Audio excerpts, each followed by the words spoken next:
গোর্খাবস্তি স্থিত OBC welfare অফিসে এক ডেপুটেশনের খবর জানতে সেখানে এক প্রতিনিধি দল ওবিসির চেয়ারম্যান তাপস মজুমদারের সঙ্গে সাক্ষাৎ করেন। আচার্যগণক সম্প্রদায়ের তরফ থেকে আজ এই ওবিসির প্রতিনিধি দল ওবিসির চেয়ারম্যান তাপস মজুমদারের সঙ্গে সাক্ষাৎ করে বিস্তারিত আলোচনা করেন। সেখানে কি কি আলোচনা হলো বিস্তারিত জানবো, সংশ্লিষ্টরা কি জানালেন। ইকোনমিক্যালি তারা খুবই ব্যাকওয়ার্ড, আর ইকোনমিক্যালি ব্যাকওয়ার্ড হওয়ার জন্য এডুকেশনের বিষয়ে তারা অনেকটা পিছিয়ে পড়ছে।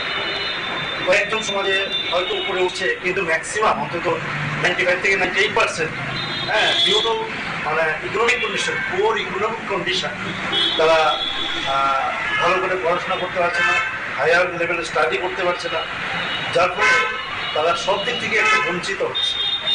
এখন আমাদের যে একটা মুভমেন্ট আমরা শুরু করতে যাচ্ছি, যে সেন্ট্রাল লিস্টে যে ত্রিপুরার যে ওবিসি সে গণকি ধরা হয়েছে, সেখানে যেন তাদেরকে ওবিসি লিস্টে এনলিস্ট করা হয়।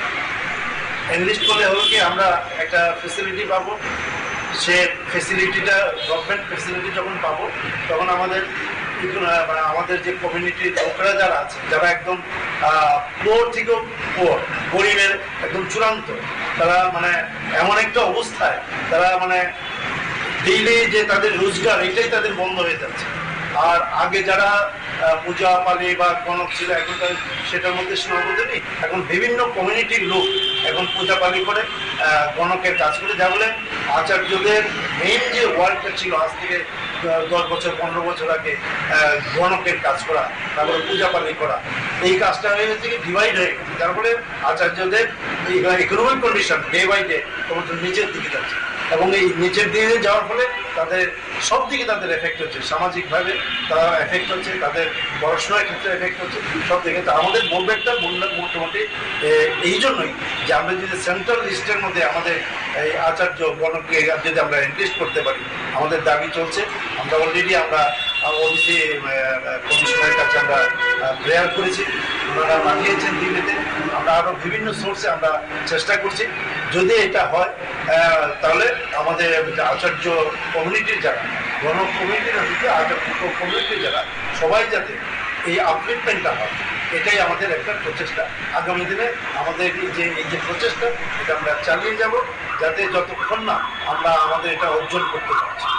এটা আমাদের একটা সামনে এখন মেইন টার্গেট হলো এটা, যে আগামী প্রজন্ম, আচার্যদের মধ্যে আগামী প্রজন্ম যেন এই যে বঞ্চিত না হয়, রাষ্ট্রীয় যে সুযোগ সুবিধা, এর থেকে যাতে বঞ্চিত না হয়, এটা আমাদের একটা প্রচেষ্টা, এটা আমাদের একটা শক্তি, এটা আমাদের চালু থাকবে।